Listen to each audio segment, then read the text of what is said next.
मैं कहरहुआ भोजपुरी गाने जा रही हूँ। आपको अच्छा लगेगा, लाइक करना, कमेंट करना, सब्सक्राइब करना।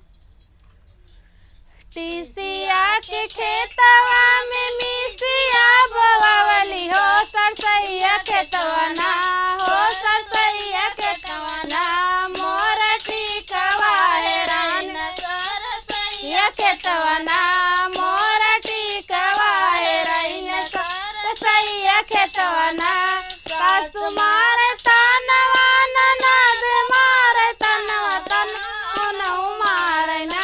तनवा नहु मारे ना जेकर सतवा से नुरदाना तनवा नहु मारे ना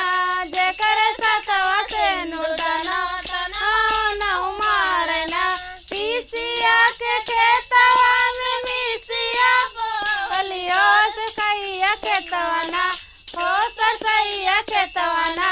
मोर नातिया हेराइन, सरसैया खेतवा ना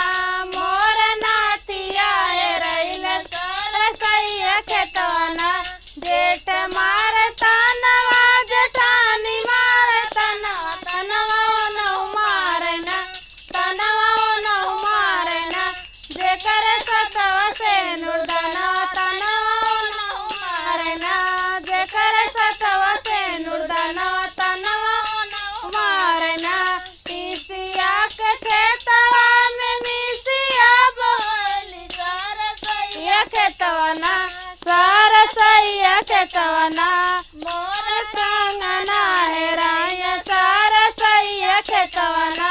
मोर कंगना हेराइन, सरसैया खेतवा ना देवर मारे तनवा जेठानी मारे तनवा तनवा नहु मारे ना तनवा